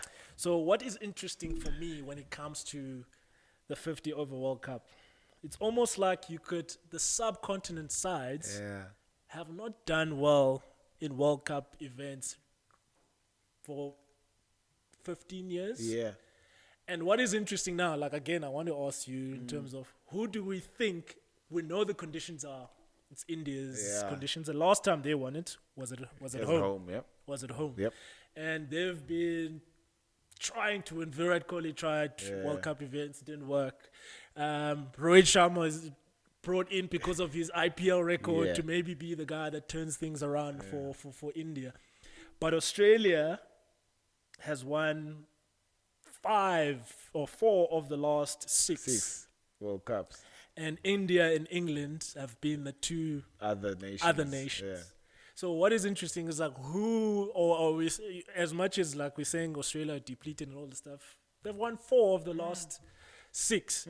So who are you backing, or who do you think? Because I think this World Cup as well is going to be very difficult to kind of predict who might be might be the favorites for it? It's tough, I think it's tough. I think a lot of one nation that people like to throw into the hat, and it also depends on, because they are such an enigma. It's Pakistan. Is Pakistan, bro. Like, Pakistan, after they won the Champions Trophy, everybody was like, okay, cool. This side, led by Safraz Ahmed, can go to England and win the 50 over World Cup. They bombed out there. So I always look at Pakistan and think, with the resources that they have, they should be one of the sides that are favorites, and it's going to be very much similar conditions for them as well in India. But it's going to be very, for them, it's an off-field thing for them. They're going to India. They had to get clearance from government. Are they, or they playing? Aren't they playing on neutral grounds? No, they're going to India. They're going now. Yeah, because I know there was a lot of talk. No, they're going to India, but it's where they're going as well. So there are a lot of that rescheduling from the BCCI was also trying to make sure that there isn't any political conflict, with having staging Pakistan games, and I think that's why they're taking Pakistan India to Hyderabad, if I'm not mistaken, Narendra Modi Stadium in Hyderabad. So I look at that as one of the sides that should be in the running to actually win the World Cup. Hyderabad, yeah. So it's tough. It's really tough to call, but I reckon South Africa needs to be in the conversation. It's again the one of the more experienced sides that South Africa will take to India, with having Miller. It's probably the last shot for some of those guys. Yeah, those guys. Yeah. So I think I'm basing it off that. It's last chance saloon for guys like Miller, maybe Temba. Because what's interesting, because I think 2030 there's literally a world event. Yeah. There's a 50 this year. There's a T20 World Cup next year. Yeah. I think there's an ICC Champions Trophy the following year. So almost every year there is something towards ICC event coming up. So which, as a South African, it gives more opportunities to finally have that opportunity to win one. But it's almost like. For me, what will be interesting, because the 2027 50 over World Cup is going to be in South Africa. And when we look at that World Cup, how many of those players are going to spill over to 2027? Yeah. Which is kind of what you would like to be doing. Yep. To be almost, some of them are getting that taste and are going to be the guys kind of leading that side in 2027. So that'll be interesting to obviously see the finalization of that squad. But I think the fact that they're playing this week, like I said, guys, you're sharing $1 million in Durban. Yep. Hit us up. Yeah, Durban lifestyle is expensive. Very expensive. Yeah, if you're going to what's the place, Mlazi? Lunga, you've been there. Not at all. Lunga, you've been there. Sia's been there. I know you guys have been there. Why are you throwing other guys? These guys have been there. These guys have been there. Once you've been there. In your rockstar years, you were there. Chief Mina, hotel. No detour. No detour. No detour. There's domestic cricket is also finally coming up as well, which is only thing, guys. CSA, please, guys. These guys are playing concurrently with the World Cup. You're making things very difficult. That's the only issue that I'll say. Yeah, it's going to be very difficult for domestic cricket to be, for fans to play. The World Cup are playing at the same time. And now you have to be being torn and watching what to watch. And it's going to be very difficult, especially with the Rugby World Cup as well happening around the same time. So I do feel for domestic players in this period, because all eyes will be on the two national sides. But again, if you can make it to a field near you, I think it would be cool to obviously support your domestic sides. I'm not sure if all the games will be televised as well. So some of them will be on YouTube. So we'll be keeping an eye on how those matches are going. It's also about growing the domestic product as well, because I mean, of course, the flagship product is the Proteas, but you don't get to the Proteas without domestic cricket, and I think that's where I think Cricket South Africa need to try and think about it a little bit more, because the domestic product is so important to the pipeline of the product of the Proteas. So you need to give it the required attention. You need to give it the required resources. Makes it difficult when you don't have a sponsor. Understandably, there's a lot of things that go on in the background that make domestic cricket an exciting product, a product that people want to watch and come and support. But I think from a scheduling point of view, it's also important and imperative to not somehow almost competing. You're making it compete with the Proteas, which is difficult. But like at the same time, I'm going to say, I understand from a coach's point of view in the Proteas to say the domestic players are playing 50 over competition, because if anything had to happen in India, you pull from there, right? And that's kind of like the thinking behind it. But like I said, if you like now competing for eyeballs, it becomes very, very difficult. I would have personally preferred if they were playing 40 cricket now. When the World Cup finishes, and then you get to 50 over or T20, because that's obviously leading up to SA20. I think what's been cool about, we've seen people are hungry for cricket in this country. SA20 has shown us that South African people are willing to support cricket, but again, like you said, it needs to kind of be taken care of. 16th of September is the One Day Cup.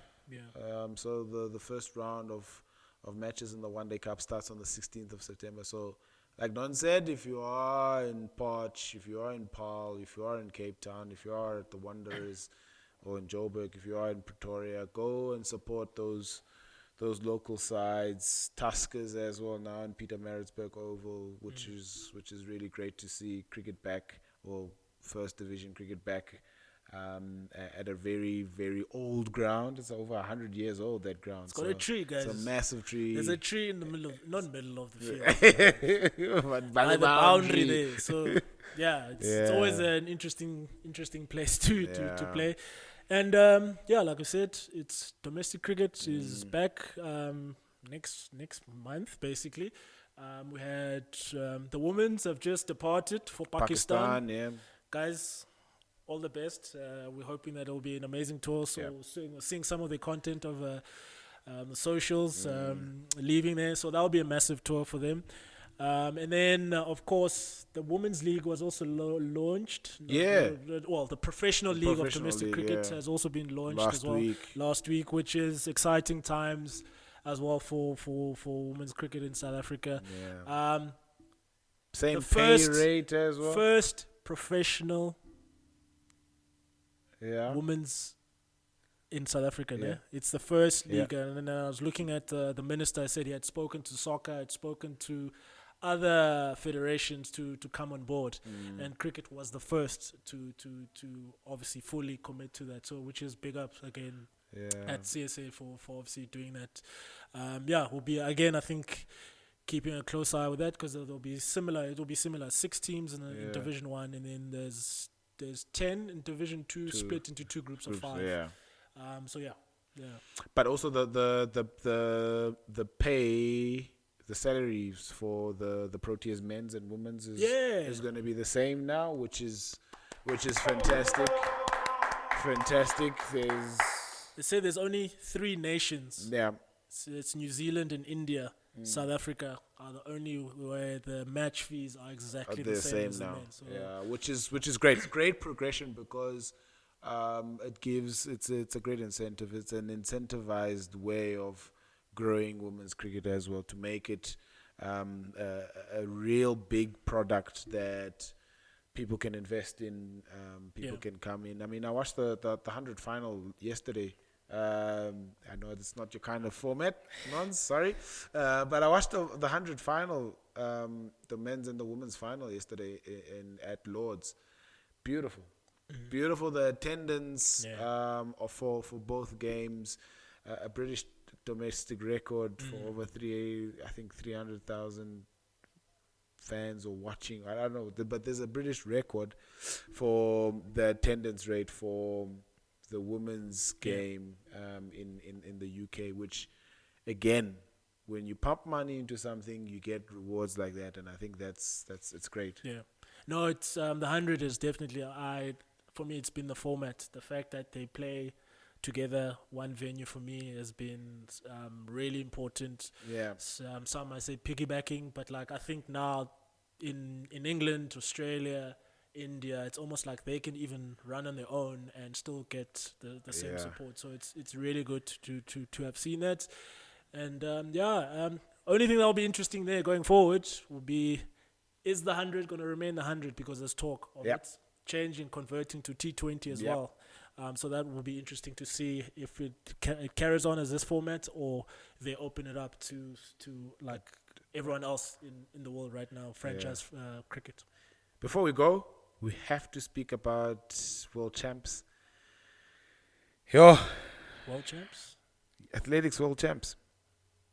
Hey, I don't even know where to start, because South Africa's performance at the world champs was disastrous, to say the least. But I kind of expected it because of how little the development has been towards our athletes. We same at the Olympics, same thing that happened. Very little development happening, very little money being pumped in, and then you send, a team to go and compete at the world stage, and they get shown up because they don't have the facilities or the programs to make them elite athletes. We have an elite athlete because he's a world record holder in Wade van Niekerk. Yeah. But you could see he was way off the world pace in terms of the 400 meters. I mean, he finished stone last, didn't he? Yeah. Stone last in the 400 meter final. And sorry, I just want to ask, is that the extent of an injury, what it can do to a person? Because obviously, I think that the injury was in 2016, and he's missed out on so many competitions, so many training routines and stuff like that, just trying to recover first before you can go full on. So injury can it depends on what it is. Yeah. Yeah, and like you said, it obviously can impact, and 400 meters is it's sprinting. It's a knee injury, and to sustain it for that long is obviously going to be tough. So maybe it depends. Maybe he's on his way back with his recovery, and maybe. Man, Nons, it's been a while. Yeah, it's been a while. But we know your knees are. But I mean, if generally your worst injuries, especially. And you never become the same kind of athlete when you come back. So what are we trying to say right now about the dreamer? It's very difficult right now sitting here and saying he's done, because we don't know everything. The full. But I can say that he's done. He's done. He's done. How old is Wade now? Early 30s? Yeah. How much time does he have to actually replicate? When is the next Olympics? Next year. Next year. So he's probably pushing for that. Yeah, definitely. One more. That's why about Hussein Bolt, guys. It's that timing of when to exit. Sometimes it's crucial, because you almost don't want to be on your way out, way down. You want to leave on a high, and that's why Abu Hussein is like, "Hi guys, I'm done."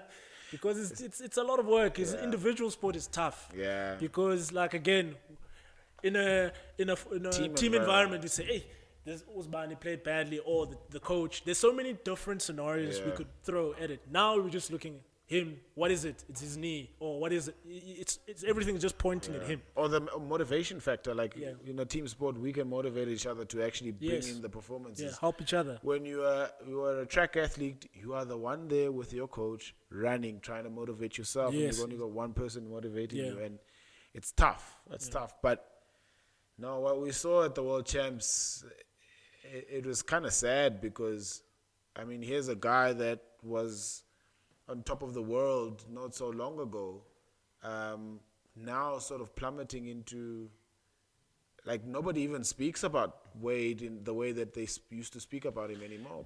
But it's not an indictment of individual sports in this country as well, because let's be honest, when we talk about sports investment in this country, we're talking about team sports. Yeah. We're not talking about tennis. No. We're not talking about athletics. Nope. I mean, even hockey falls on the wayside when it comes to investment there. So it's generally rugby, soccer, and cricket that generally get most of the funding. Yeah. And to someone who's done what he has done, hopefully it's not from a lack of support, because I'm sure he would have his sponsors and his team and as well to help him. But it's important as well to not forget when you speak about, because we're very proud of our Springboks. Banyana we are very proud of them as well. We had a conversation earlier about Bafana. It's an international break. We need to find that as well. Yes. And of course, the Proteas it's about finally winning a World Cup as well, because it's at least we compete at an international stage. Compete. And that's important, but like the individual sport at times do kind of fall. It's almost like it's just the individual when he's doing well. And that can be difficult as well. Yeah, it's tough, man. And you spoke about like knowing when to call it a day. I think maybe the Olympics will be his last hurrah for me. Probably his last push. It's tough, and I don't blame the guy if it was supposed to happen. It was supposed to happen. It's unfortunate that he had to play in that exhibition touch rugby match where he injured his knee. But yeah, man, avoid those things. Yeah, man. You're not gonna go play sevens rugby as a cricketer because you know that's not your field. Maybe don't go. You're a sprinter. Yes, sure. But okay, if it was an obligation to play, and especially it's like, I mean, he generally runs straight lines. Yeah. Now you're zigzagging in a game of touch rugby, so it makes it your body is not trained to do that. Yes. And it's not at the end of the day designed to move like a Cheslin Colby. Yes. You know, so yes. Yeah, but I don't know who has to take that play. Probably, and you have to, give the guy a break at some point.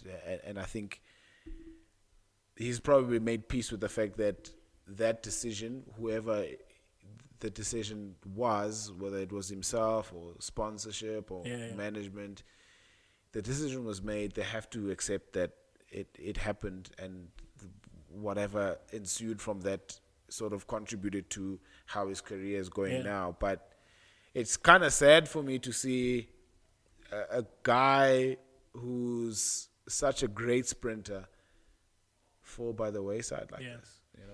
I'll keep fingers crossed for him. Yeah, same. Maybe he's building up to Olympics, and with more time, more opportunities at these events, that it could build up, find ways to end his the dream, my dad. And on a high. Chief, I think probably they're looking at us. I think we've been talking here for this was good, man. This was what? It was good. It's good, man. It's good, man. Still stuck in Australia. Still stuck in Australia. I am. But like, subscribe. Yes. We're on YouTube. Yep. We're on Twitter. Yep. We are on Instagram. Yep. All Rounders SA. Yep. And please follow Spotify. us, guys. Spotify. AfriPods as well on there. So please guys, like, follow, subscribe, comment. comment, actually. Yeah. Tell us if we were wrong. Tell Race us. us. Tell us. Tell us. You can go in on Nons. Ew, how's please. this guy? Go in on United, please. Please, I want to see United comments only. That happens naturally, anyways. Yeah, it's been a good one. Thanks, Nons. Thanks, Lunga. Thanks, Sia.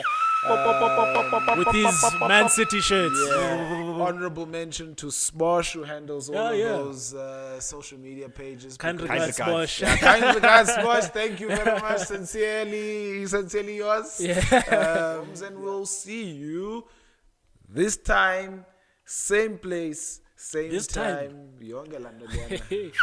I never went to Bishops, boy. I never went to Bishops. See you next week. Makanda's finest. Yes. See you next week on the All Rounders podcast. Thank you. Cheers, guys. Thank you.